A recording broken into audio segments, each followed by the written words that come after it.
Good afternoon. Getting right down to business here. We're doing it live and doing more at 4 weekday afternoons, right after Guy Benson, now at 3 o'clock here in 790 KABC. And we do all this just before the 790 KABC News Blitz with Randy Wang at 5. It's Mottek On Money, live on the air here in 790 KABC, streaming live online worldwide at KBC.com. And your on-demand Mottek On Money podcast, KBC.com, Apple, iTunes, YouTube, and all of your favorite podcast platforms. We'll be focusing once again on the Southern California firestorm disaster this afternoon. Stay with 790 KBC for the very latest on the ongoing catastrophic firestorm and the aftermath here in Southern California and the ongoing wind and fire watch heading into tonight. Coming up later this hour, we'll go straight to the fire lines with Los Angeles County Fire Department Captain SHIELA KELLLIHER. We heard from the Los Angeles County District Attorney Nathan Hochman this week that looting in the evacuated fire-devastated areas will not be tolerated, and dozens of looters have already been arrested and face years in prison. He's also cracking down on price gougers and scammers in this current emergency. The DAs from Los Angeles as well as Orange County is now calling on Governor Newsom and state lawmakers to punish those who loot during such a local emergency to the greatest extent of the law. The LA County DA and the Orange County DA want looting during a local emergency to become a felony, punishable by a state prison sentence. They also want the crime to become a strike under California's three strikes law, which would require a criminal to spend between 25 years to life in prison for a third conviction. Sadly, some consumers and businesses here are already being ripped off by disgraceful fire-related scams. Don't become a victim. You'll want to be listening later this hour when I'm joined by Steve McFARLAND, the president and CEO of the Better Business Bureau for Los Angeles as well as the Silicon Valley in the Bay Area. Nervous day today here in Southern California with a wary eye being kept on the highest possible wind warning, which was issued by the National Weather Service.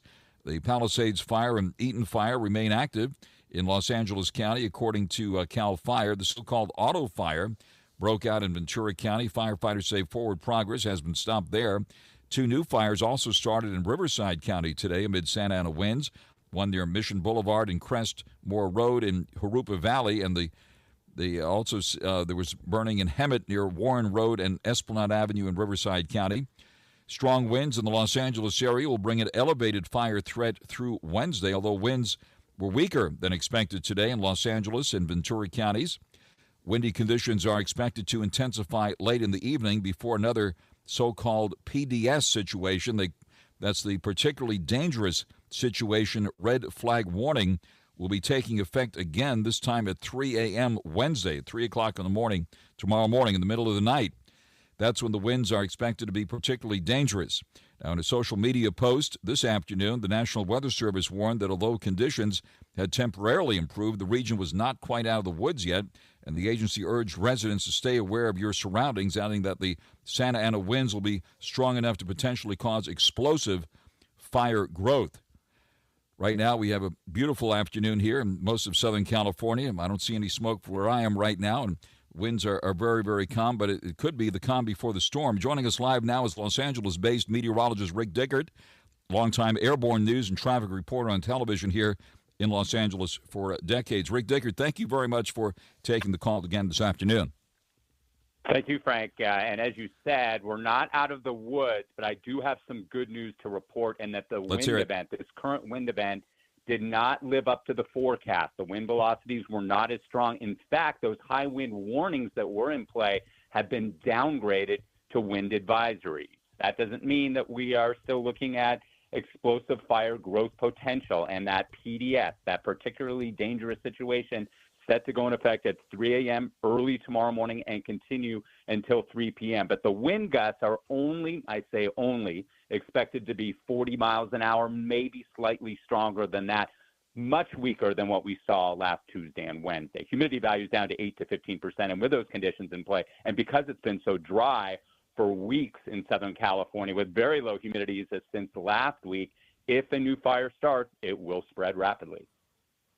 On there live with meteorologist Rick DICKERT. Tinder dry conditions out there, and it looks like we had a clear out day yesterday and today. Usually we see this after a rainstorm where we have crystal clear, severe clear conditions, right? The wind obviously has been active and has seemed to have cleared us out here without any rain this time around. Very, very unusual situation we're seeing out here.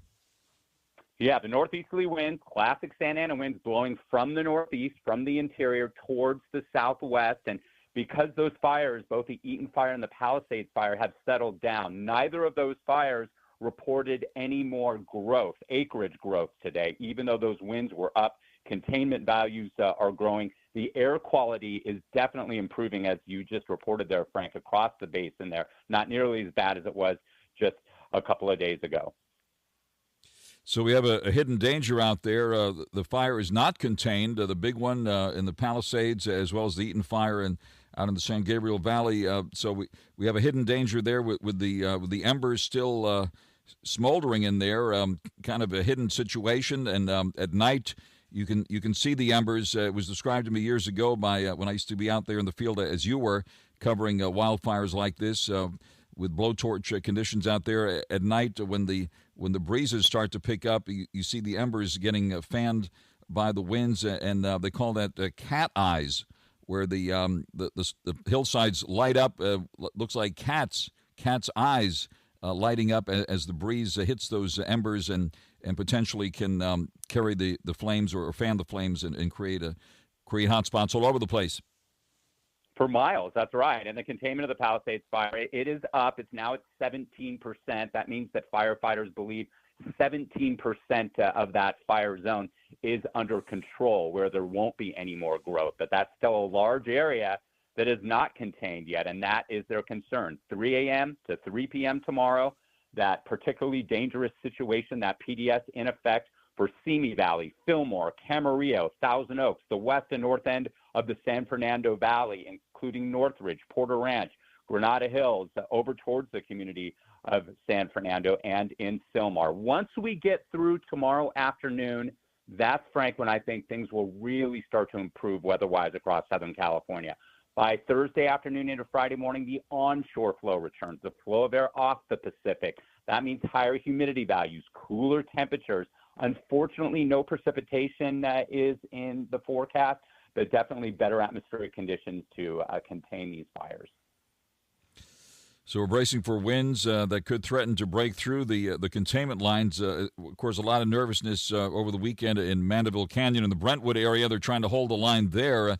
What is the situation best we know at this point? I know there was a helicopter overhead monitoring that situation. They don't want these hot spots, especially there, to kick up in the winds, which could pick up late tonight and into tomorrow. Gusts of 40 to 50 miles an hour, Frank, as I said, for the Santa Monica Mountains, for the foothills of the Santa Monica Mountains, down towards the Palisades and Malibu area. But these firefighters know what's coming late tonight in through tomorrow. They will position crews accordingly to prevent any new flare-ups from spreading, protecting structure and life. That's their number one goal. And then they will do whatever they can to save any of that acreage that hasn't burned. But again, we just need to get through tomorrow afternoon. Once that happens, the winds are going to back off. We're going to reverse direction to the onshore, and the humidity values will start to increase. But still, a dangerous situation potentially late tonight, 3 a.m. to 3 p.m. That's that particularly dangerous situation, that PDS that will be in play. 8 to 15% minimum relative humidity values with wind gusts of 40 miles an hour or stronger.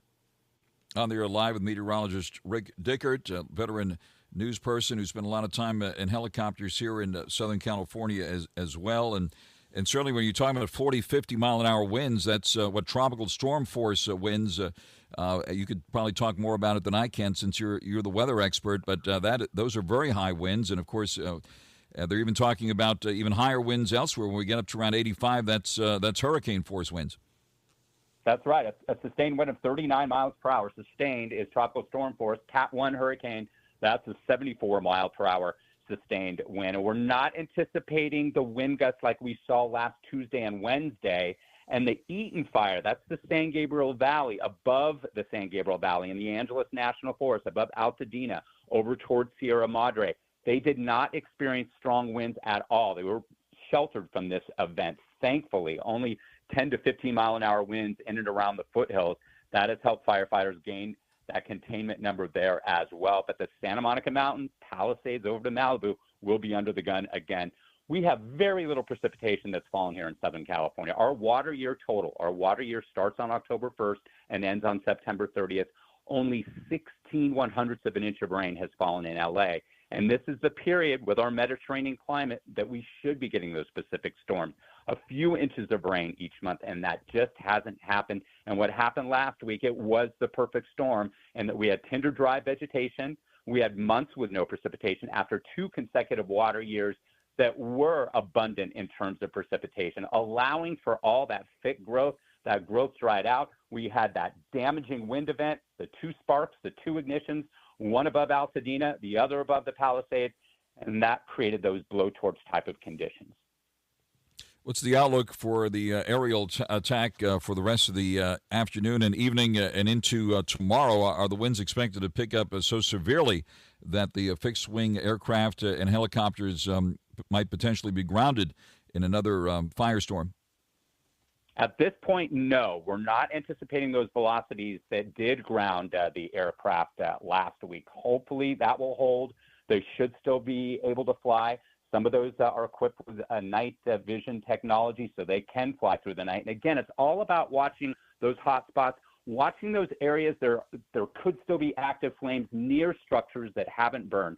That is going to be the goal of the firefighters overnight. Once again, with red flag conditions, explosive fire growth potential, firefighters know those areas. They map them out. They're positioning, pre-positioning crews in those areas. And even in areas that haven't burned, if a new fire were to start up against that urban wildland interface we talked about that encompasses parts of Southern California, that's where they'll be from Riverside, the IE, all the way to the coast, from the slopes to the shore. Firefighters are out there hoping for no new incidents and protecting structures in current fire zones.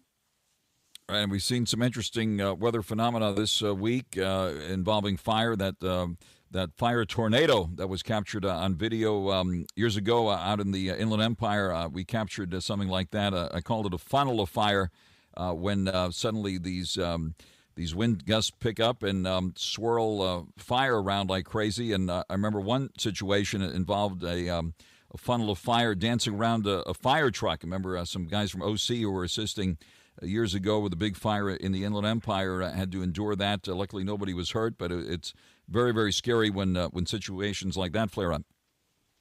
A fire NATO, and we always talk about with these fire incidents, the fire definitely creates its own weather. Just think of that intense heat as that chaparral, as those yucca plants, all the vegetation that is indigenous to Southern California lights off. That extreme heat rises rapidly, and then somewhat cooler air rushes in to replace that rising air, creating even stronger wind velocities and different directions. And you do get that counterclockwise circulation around some of those areas, and that's what we have seen with the Palisades fire and the Eaton fire. Very, very scary, horrific, and indeed life-threatening. So at this point, like I said, here in the LA area at the moment that I'm looking at, winds seem to be very, very calm and clear sky at the moment. Chance for people to prepare best they can. Rick Dickert, what's your advice here in preparation for the conditions you're seeing on your computer screens that we're expecting here? Ready, set, go. Again, the velocities did not materialize that we had forecast. All the high wind warnings have been downgraded to wind advisories. Good news there. But again, we're still anticipating some gusts in the 40 to 50 mile an hour range in those current fire zones and in other areas as well. 3 a.m. late tonight, early tomorrow morning to 3 p.m. tomorrow afternoon. That is a 12-hour window that we're really concerned with. Once we get through that, I'm optimistic things will start to change for the better. But we have to get through that PDS, that particularly dangerous situation. The wind velocities will not be as strong, nearly as strong, just like today, as they were last Tuesday and Wednesday, but still elevated enough with the tinder dry vegetation, with relative humidity values dropping into the single digits, that if a new fire were to develop in those areas, it would spread rapidly. If you live in those areas, that urban wildland interface, and you've seen wildfires in your neighborhood before, be ready. Fill up that gas tank, back your car into the driveway, ready, set, go. Have all those important papers, the prescriptions, your personal needs, all together in a box. Load your car up just for the next couple of days to be safe, so that if an evacuation warning is issued, you get out of there as quickly as possible. And again, Frank, a good time to remind everybody, don't wait for that evacuation warning. If you see flames, just like what we saw last Tuesday and Wednesday, how rapidly, with those wind gusts of 80 miles an hour plus, spread those flames into the neighborhood. Get out as soon as you can with your family and get to safety. On the air live with meteorologist Rick Dickert, and it's certainly a good idea to charge all of your devices too. Looks like we might see some power outages certainly when we have these windstorms, and especially what's being predicted here. Rick, we've seen situations either preemptive power shutdowns by the various utilities, or indeed lines come down when winds get this high. That's right. Arcing wires, that's the trigger that we've seen with fires in the past, unfortunately. But they are starting to get a handle on that by degenerating those wires, those lines, so that if there is the arcing, that without that power surging through those lines, you won't get that ignition. Again, the weather doesn't cause these fires. The wind pushes the fires. But once the ignition occurs, and that's what we saw on Tuesday and Wednesday with the devastating fires above Palisades and the Eaton fire above Altadena and Sierra Madre. Right, and with the winds, tropical storm force, even hurricane force, at least in those storms, you have water that's being carried sometimes horizontally by those winds. But in this case, when you have fire in the mix, it's like literally a firestorm. It is, and again, hats off to those first responders, those pilots who are so skilled at knowing the wind velocities up there, battling that. I've been up in a helicopter. I was up in a media helicopter for over 20 years. I know what it's like to be buffeted by those winds. It's very uncomfortable to expect those firefighters to do what they do and what they've been doing and calculate those winds and those pinpoint drops. You've seen them, Frank. It's amazing what they've been able to do to help save structures, to get that containment line, to starve the fire of the fuel, heat, and oxygen that it needs to grow. That is what the containment is and does. And they're doing a fabulous job from the air and on the ground. For Joe's just joining us on the air live with meteorologist Rick Dickert. And if you have that information at your fingertips, before we let you off the hook here, Rick Dickert, tell us about the high wind warnings in those neighborhoods that you mentioned earlier, so make sure that people get the right information here. That's right. The high wind warnings have been downgraded to a wind advisory. But again, they're still going to be strong. We're still talking about wind gusts of 40-plus miles per hour. But the particularly dangerous situation, and a PDS issued by the National Weather Service, it's for fire for us. These PDSs are issued across the entire country for different severe weather, for tornadoes, for ice storms. Ours is all fire-related. West and north end of the San Fernando Valley, Northridge, Porter Ranch, Granada Hills, up towards Fillmore and the community of San Fernando. Most of Ventura County, including Simi Valley, Fillmore, Camarillo, and Thousand Oaks. Those are the areas under that PDS from 3 a.m. early tomorrow morning until 3 p.m. in the afternoon. Humidity values into the single digits with those 40 to 50 mile an hour wind gusts that after tomorrow afternoon, once again, things will improve. The onshore flow is going to return for the weekend. We're going to see cooler temperatures, higher humidity value as that flow of air comes off the Pacific.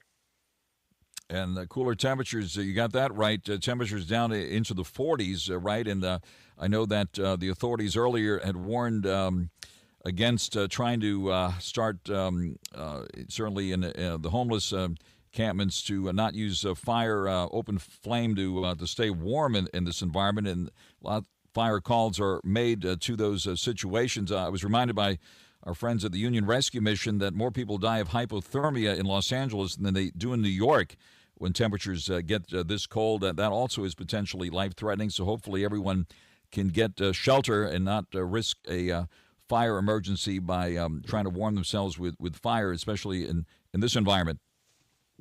Frank, the temperature in downtown Los Angeles early this morning, because of the clear skies, the dry air, and the calm winds in the city, what that is called is maximum nocturnal radiational cooling. Essentially, the Earth is able to release the heat from the previous day rapidly. The temperature in downtown LA early this morning at 4:45 a.m. Pacific Standard Time dropped to 39 degrees in the city. That's in downtown LA. That's the coldest temperature, and the first day that we were below 40 degrees since February 24th of 2022.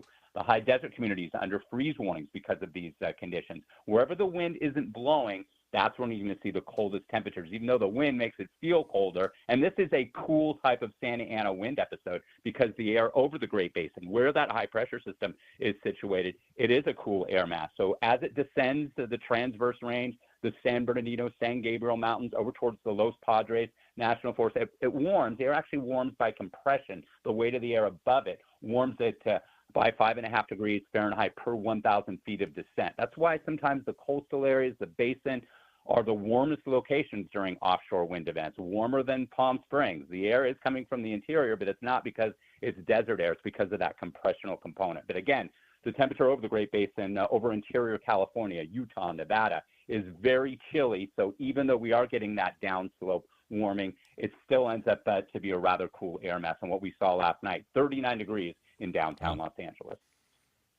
Rick Dickert, thank you very much for joining us live for that comprehensive update on what's happening here and what's expected to be a nervous night, with the winds expected to be picking up again at 3 in the morning tomorrow, all the way till 3 in the afternoon tomorrow. LA-based meteorologist Rick Dickert, longtime airborne news and traffic reporter here on television in the Los Angeles area.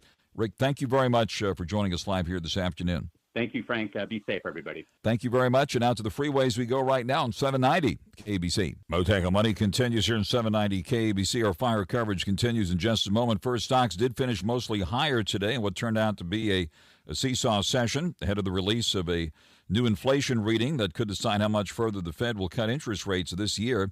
The Nasdaq coming in for a closing loss of just about 44 points to settle at 19,044. Nasdaq down for the fifth session in a row, and it's seen its worst five-day decline since last September. The S&P 500 closing higher today by 7 points, and the Dow came in for a closing gain of 221 points. The Dow booking its largest two-day advance since last November. Looks like the wholesale inflation reading we got today did offer investors some relief from elevated inflation readings we've been getting recently, but looks like tomorrow the CPI report, that's the Consumer Price Index report, which will be coming out first thing tomorrow morning, is the main event for the week, really. And investors are going to see if perhaps how the Fed is going to react to that and see if they've been succeeding in bringing inflation closer to their 2% target. We'll also be getting earnings news from some of the biggest banks and financial firms this week, including the biggest bank, J.P. Morgan Chase, as well as Wells Fargo, Citigroup, and BlackRock, set to report results tomorrow. Bitcoin on the rise again, up nearly 700 now at 97,176. Ethereum up as well to 3,232, and Doge at the moment at 36 cents. Now the latest news here in 790 KBC. Mottek On Money continues here in 790 KBC. Sadly, both fire victims here in the Los Angeles area following these devastating firestorms, as well as those wanting to help, are at risk of falling prey to unscrupulous scammers these days. In the aftermath of the devastating fires, with the fire danger still elevated as we get into this evening and into tomorrow morning. We did hear from the LA County DA this week that looting in the evacuated fire-devastated areas will not be tolerated, and that dozens of looters have been arrested and face years in prison. They're also cracking down on price gougers and scammers in this current emergency. Also very vigilant on this issue is the Better Business Bureau here in the Los Angeles area. And joining us live now is Steve McFARLAND, the president and CEO of the Better Business Bureau for Los Angeles, as well as Silicon Valley in the Bay Area. Steve McFARLAND, thank you very much for taking the call here this afternoon. Hi, good afternoon, Frank. Great to be on your show. Thank you very much. Hope all is well with you, your family, as well as the Better Business Bureau family here in Los Angeles in this ongoing emergency. Tell us about the important information that you've assembled to prevent people from becoming victims by scammers in this emergency situation. Yeah, Frank, over the years we've seen storm chasers, hurricanes, tornadoes, floods. These are folks that come in, scammers that, Mrs. Smith, I could pick that tree up that's fallen down out of your front yard and fix this for that, whatever. Just give me $500. I'll see you in the morning, and we'll get it all taken care of for you. But, of course, they don't show up. And those storm chasers that maybe start for a while and then leave. In California, we have fire chasers, and that's what's going on now. And these scammers see a huge market for scam with so many thousands of homes and businesses just devastated. They're imposing as insurance claim folks, cleanup guys, rebuilding, government folks, licensing agencies. I can get this stuff done for you, Mr. Smith. Just give me a deposit and sign this or give me some cash. We'll take care of it. We'll be your agents to get all this stuff done for you. And then imposing as contractors as well. So you got to be really alert. The victims, you've gone through so much. Resist the high pressure sales tactics. You know, the scammers want to take play on your emotions. They want you to make a decision right away, and don't feel compelled to rush into making decisions. Do your research is a big key here. Whether you're a victim or you want to do remodeling later, do research on these contractors. Can you imagine 14,000 properties? There's not enough contractors around in the LA area to take care of that. It's going to take years to get everything put back together. There's going to be contractors coming in from everywhere. You want to make sure you do your diligence at bbb.org. That's where you can find legitimate licensed contractors. You can also go to cslb.ca.gov. That is the contractors state license board, cslb.ca.gov, and get quotes from licensed contractors and get it in writing. Make sure you get them from licensed contractors. Forget about these handymen for right now. That's going to go way beyond their limit. I think it's been up to $1,000 this year. So kind of stay away from those guys if you can. Now look, the other side of this is for the people that want to help. We all want to help these people. We get calls. There's thousands of people that want to help these poor victims. And you got to do your research on the charities as well. So you can go to give.org, give.org, and look for legitimate charities to be able to give money to. You can also go to charitynavigator.org and look for legitimate charities. You can also donate directly. And of course, we've all heard about the Red Cross and the Salvation Army. You can even stipulate that you want your donations to go to the victims of the fires in the LA area. One other thing, Frank, is don't use credit cards. Don't use cash cards, Venmo, Zelle. Make sure you use a credit card if there is an issue, if there is a problem. At least you have some type of recourse of mediation by using a credit card. And if you do get scammed, go to bbbscamtracker.org. You can look for scams for any type of category in your zip code. So there's another way to do some research before you start contracting with getting rebuilt or with other agencies and people that are imposing as contractors and agents to help you out. On the line with Steve McFARLAND, who is the president and CEO of the Better Business Bureau for Los Angeles, as well as Silicon Valley in the Bay Area, the BBB. And once again, the website is bbb.org to do your research. Find businesses you can trust on bbb.org. Since you're very close to the Silicon Valley area as well, a lot of these scams are of course, tech-related, people getting texts and emails and so forth. What's your general advice about those kind of scams? Well, we are seeing an uptick, Frank, in a lot of different scams, social media, texts, even phone calls on asking people to donate for this huge catastrophe, which could be the largest type catastrophe in the United States. I don't know. But, just this week, we've seen a lot more texts, social media, and phone calls, some emails regarding the thing you mentioned earlier regarding price gouging. So we saw a huge uptick in complaints coming into our offices regarding inflated leases for homes and for rooms for rent, and of course for hotels. Airbnb rates have gone through the roof. We've also seen it for equipment rentals and equipment prices. So you got to be aware. The Penal Code 396 covers that. You can file a claim with the Attorney General. We'll help you out as well. One other thing, Frank, I wanted to mention was, what about financial help? A lot of people are looking for ways. It was bad enough before the fire to try to get a loan. Talk to your local banker first. They usually have some resources for you. Everybody knows about the SBA. Go to sba.gov. Look for alternatives there. The California Employers Association, employers.org, also has ways for you to be able to help out and fix problems with your HR and move ahead on funding. So those are some areas that we're looking at right now. These fires are not over. They're far from over. There's flare-ups. The wind is picking up.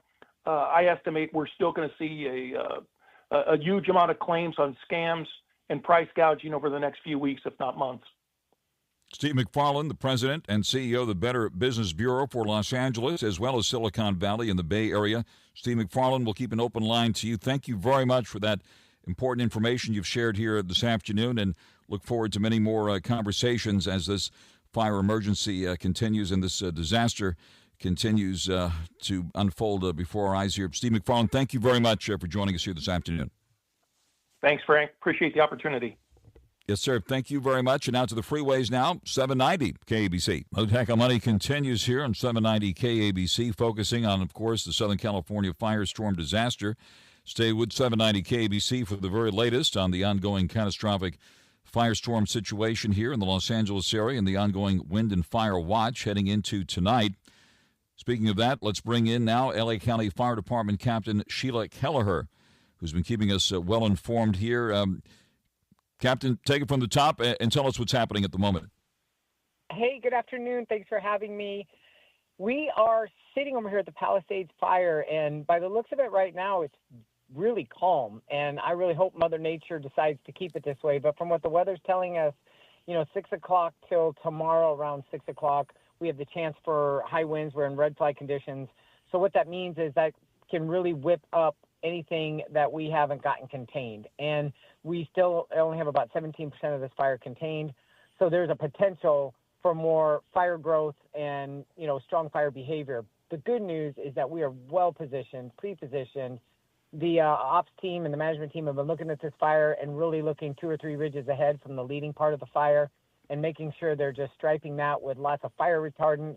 And like I said, everybody's in position. So I think one of our concerns is just the possibility of a fire breaking out somewhere else in other wind-prone areas like Santa Clarita or, the 101 corridor. So those are, but again, we also have strike teams ready to go if that should be the case. But that's what we're looking at right now. On there live with Los Angeles County Fire Department Captain SHIELA, KELLLIHER. I'm looking at a crystal clear sky here right now, no visible smoke, and as you mentioned, calm winds. Looks like the winds were much weaker than expected today than were originally forecast by the meteorologists in Los Angeles as well as in Ventura counties. But now the concern here is, and you've seen that National Weather Service warning now, this PDS situation, particularly dangerous situation, red flag warning taking effect again tonight at 3 a.m. Tomorrow morning, and then extending into the afternoon tomorrow. So it looks like it's the calm before the storm here, right? To potentially another firestorm. So it sounds like you've been very busy here today, knocking out any hot spots. And have you had a lot of air activity out there? And tell us what's been happening today. Well, the real work has been done on the ground today with the camp crews, with the firefighters, and they're working hard on those black fire lines. And we start scraping in and pulling in from that side and really trying to knock out any of those hot spots or potential spots that can flare up. We haven't had a whole lot of fire dropping today because we've got, a lot of that big flame knocked down. They did a ton of work all day yesterday, last night, the day before, like I said, kind of pre-treating those hills. So they've really put the work in as far as that goes. So I hope you're right, the calm before the storm. I mean, I hope the storm doesn't come. I hope it stays calm, but you know what I'm saying, yeah. Of course. What about, obviously there was a lot of concern in Brentwood over the weekend. We had that dramatic fire there threatening Mandeville Canyon and threatening to go over the top. What is the situation there? What is the situation there now? So Mandeville Canyon looks a lot better. That night and that, when it was flaring, it was scary because residents on both sides of the hill could see just massive fire and glow. And from what, the ops guys are saying, it's like, hey, that was in predicted fire behavior. We were well control of that. But, if the winds kicked up even higher, that's why we had those evacuation warnings in place and orders in place, because if the wind shifted or changed or really picked up its velocity, then we need people to get out of harm's way. But it predicted kind of as they thought. They were ready for it. They had units and aircraft in place to really knock the rank out of that fire, I like to say. So it was scary, though. I can see why people looking up goes, uh-oh, here we go, Yeah. Is there a possibility if the wind does get as high as what they're predicting tonight, 40, 50-mile-an-hour winds, maybe even higher gusts, is there a threat once again that it could threaten the go over the 405? Yeah, I mean, based on the way the winds are blowing, yes, that's definitely a potential.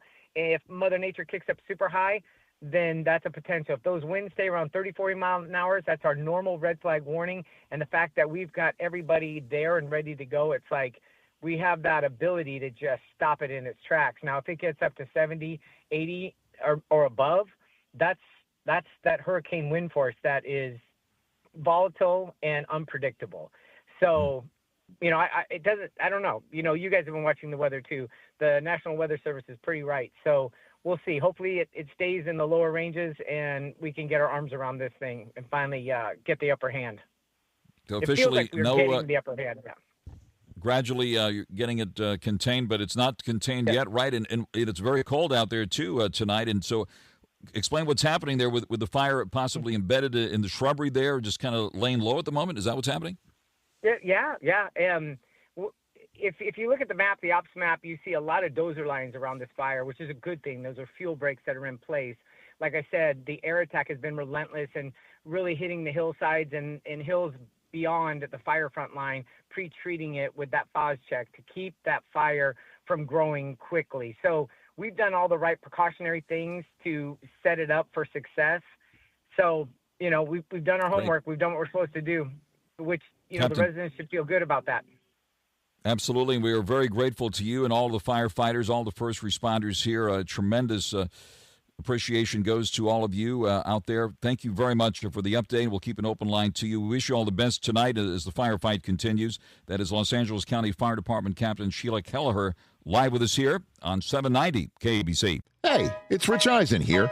Join me and my compadre, Chris Brockman, every Monday on the Overreaction Monday podcast as we dive into the latest headlines across the NFL playoffs. Well, Rich, okay, you were late to this party. Obviously, it would be surprising, but not shocking. And that's the thing I loved about watching a lot of these games, man. Come react or overreact with us leading up to the big game. Overreaction Monday. Follow and listen on your favorite platform. It's game over. Over, man.